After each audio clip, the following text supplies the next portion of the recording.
Сәлеметсіздер ме, құрметті оқушылар? Әдебиеттен біз 23 және 24 сабақтардың үй тапсырмасына берілген тестті бірге талдайық. Бірыңғай ақындардың өлеңдері берілген бұл тақырыптарда.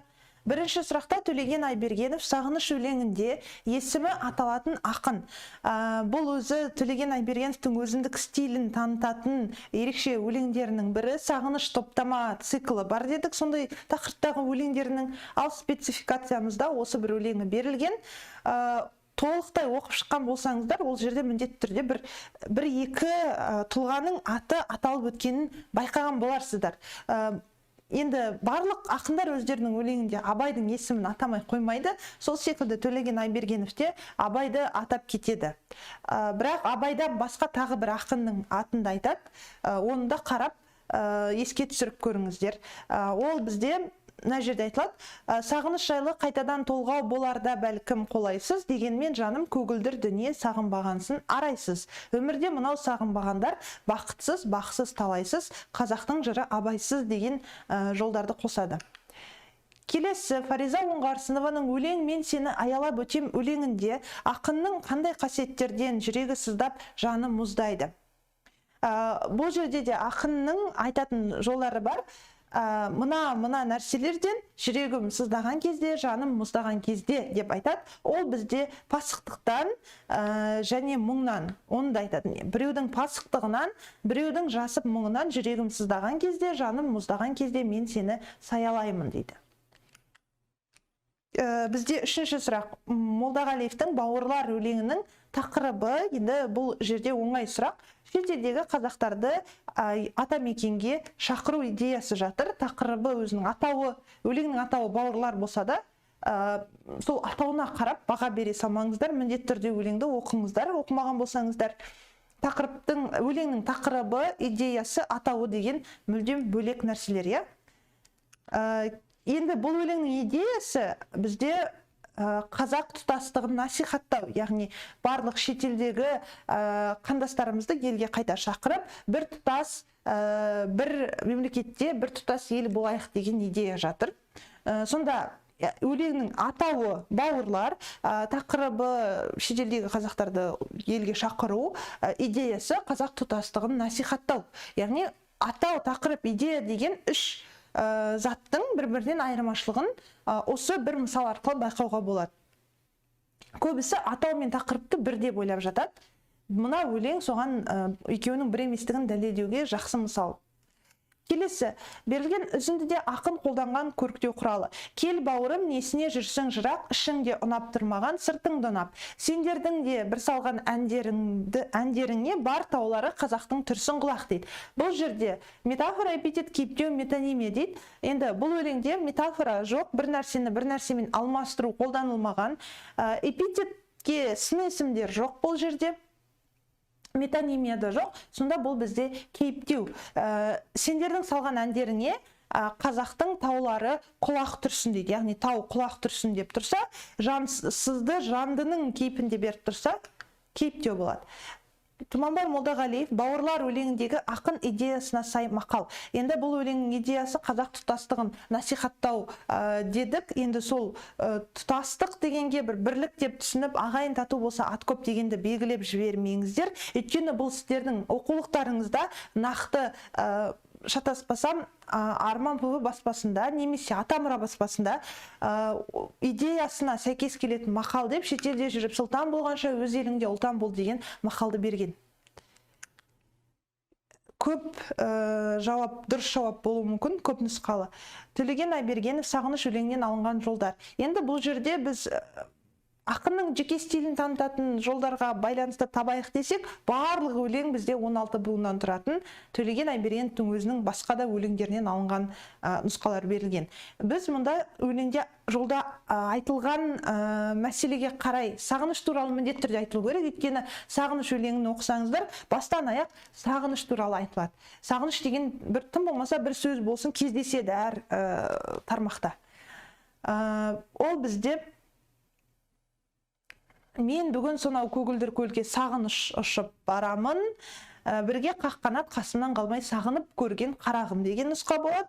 Және не жақсылық болса алдымен елге болсын дегенсің, сондықтан да сенің даңқың Жоқ, бізде Е нұсқасы болмайды. F нұсқасы болады. Бабалар бізді сағынған жаным деген болады. Және Д нұсқасында сағыныш туралы айтылады. Қажет жерінде қатыгездік пен қаталдық керек десек те, адамның заңғар ұлылығын сен сағынышымен есепте. Яғни Б, Д, Ф нұсқасы болады. Келесі сұрақта Фариза Оңғарсынованың өлең мен сені аялап өтем өлеңнен алынған жолдар. Осындай сұрақтар ұбт-да кездесуі мүмкін, сондықтан өлеңдерді өздеріңіз үшін жаттап жүріңіздер. Бұл жерде жаңа ғана айтылған алдыңғы сұрақпен байланысты, жүрегім сыздаған кезде, жаным мұздаған кезде мен сені аялаймын деген тұсы нұсқасы. Фаризаның бұл өлеңдегі бір стилі, екі жолдары бір-бірімен ұйқасып келеді, егіз ұйқас секілді. Және соңғы тармағы ұйқаспайды. Және алдыңа лапылдап келем, жарылуға жақындап келем деген F нұсқа, өртеніп от басқаныммен өзіңмен қоштаспадым. Яғни бұл жерде екі тармақтар бір-бірімен ұйқасып келіп, 4 тармағы ұйқасады, соңғы 5-ші тармағы ұйқаспайды. Соңғы 5-ші тармағы ол келесі шумақтың 5-ші тармағымен ұйқасады. Бұл негізі бізде Абай қолданған түр, осы Абайдың әкелген жаңалығы болып есептеледі. Ал негізін оның түбін қопарып қарасақ, түркі әдебиетіндегі көк өлшемі деген болған, содан шыққан ұйқас түрі негізі. Келесі 24-ші сабақта да өлеңдер. Бірінші сұрақ, алып таулардың шайқалғанын көрдім, 6 жасымда соны ұқтым, алып сөздерді айта алғанын көрдім, ат төбеліндей халықтың. Бұл қай өлеңнен алынған, авторын табу керекпіз, және қолданылған тәсіл. Енді мына жерде бірден бір ғана А дыбысынан басталады, дауысты дыбыстардың қайталанса, әр тармақта бір ғана дауысты дыбыс қайталанатын болса, ассонанс болады.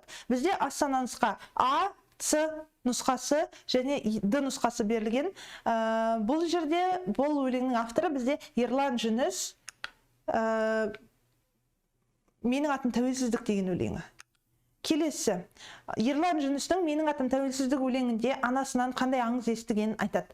Бұл өлеңде енді сюжет айтарлықтай бір шиеленіскен сюжет жоқ, бірақ соңғы жағында сол тәуелсіздік туралы естігенін, жаңа әнұран айтылғанын сол туралы айта келе, соңғы жағында анасының оған бір аңыз айтқанын бір емес 2 рет айтып кетеді. Жаралған күннен ұлы жайлы деп айтады. Маған сондай аңыз айтты дейді. Келесі, Темірхан Медетбек қолданған аллитерация. Мына жерде барлығы аллитерация бізде дауыссыз дыбыстардың басталуы ғой. Енді А нұсқасын бірден алып тастаймыз, өйткені ол жерде дауысты дыбыстан басталады. Бұл ассонанс. Ойымды мен айтып ем, отқа салды жанымды. Бұл да Темірхан Медетбектің өлеңінен алынған, бірақ ассонанс. Бізде дұрысы Б нұсқасы болады. Жазирамды отқа салды қуырды, жуынды етті кәусар менен суымды деген нұсқа болады. Ал қалғандары бізде Несіпбек Айтолының Бәйтерек деген поэмасынан алынған. Көк аспандай жарқылдап күркірерміз, көк аспанның бұлтындай сілкінерміз, көк бөріден туғанымыз рас болса, көк тәңірден қуатап біз бір түлерміз. Берілген үзінді қай өлеңнен алынған және қолданылған көркемдегіш құрал. Бұл енді өлеңнің стильдерін ажыратып алыңыздар. Спецификацияда көп өлең берілмейді, 5-6 өлең ғана. Соның бір-бірінен стильдерін, әр ақынның өзіне тән сөз қолданыстарын және айтып отырған ойын тауып алсаңыздар, ажырату оңай болады. Бұл бізде жаңағы Темірхан Медетбектің біз түркілеріміз өлеңінен, тіпті айтып отырған тақырыбының өзі біз түркілеріміз, әрбір тармақпен ұйқасады, күркірерміз, сілкінерміз, содан табуға болады. Тысы нұсқасы болады. Бұл жерде енді көп көркемдегіш құралдар қолданылған бір шумақтың өзінде. Қайталау, теңеу, тысы нұсқасы болады. Көк деген сөзден әр тармағы басталады. Әрбір жолы бір сөзден басталып отырса, қайталаудың бұл бізде анафора деген түрі. Және теңеу бар, көк аспандай, көк аспанның бұлтындай деген теңеулер бар. Сонымен қатар әр тармағы бір дауыссыздан басталса, бұл аллитерация дедік, және көк деген сөздің өзі бізде эпитет болып саналады. Негізінен осылай. Келесі, Ұлықбек Есдәулетов біз түркілеріміз өлеңнен алынған метафора. Бұл жерде барлық нұсқада барлығы метафора, бірақ бізге тек қана Ұлықбек Есдәулеттің өлеңнен алынған метафора керек. Бірден айтылған тармақтағы айтылған ойдан сол өлең екенін бірден табамыз. Айға қарап ұлыған көк бөрімін, атқа мінсем кетемін аруақтанып дейді. Ал мысалы анау Б нұсқасы, С нұсқасы олар бізде бәйтерек поэмасынан алынған метафоралар. Халық бір қауса біткен қу қарағай дейді. Тірісің ана тілің барда, өлісің түп тамырың жұлынғанда деген. Келесі түсімде тәуелсіздік падишасы ақ қағаз алтын қалам берді маған деген жолдар кімнің өлеңінен алынған және бұл жолдарда қолданылған көркемдегіш құрал. Бірден көркемдегіш құралды табайық. Ақ қағаз алтын қалам дейді. Қандай деген эпитет? Эпитет бізде барлық 3 нұсқада бар, адан басқа. Енді бұл бізде стилі жағынан тәуелсізбінге келмейді. Нарынқұм зауалы бұл тақырыпта жоқ екенін білесіздер, және ол жерде түс туралы айтылғанмен ол автордың өзінің тарапынан айтылмайды, мен көрдім деп. Ол Кенесары көргенін айтады. Сонда бұл бәйтерек поэмасынан алынған. Келесі Темірхан Медетбектің тәуелсізбін өлеңінен алынған жолдар. Бұл жолдар өлеңнің бастапқы бөлігінде заңым менің, бағым менің, жаным менің, арым менің тәуелсіз деген секілді жолдар қайталанады. Сондықтан бұл нұсқасын аламыз. Және ешкім енді көкірегімнен итеріп, ешкім енді шықмайды көзімді деген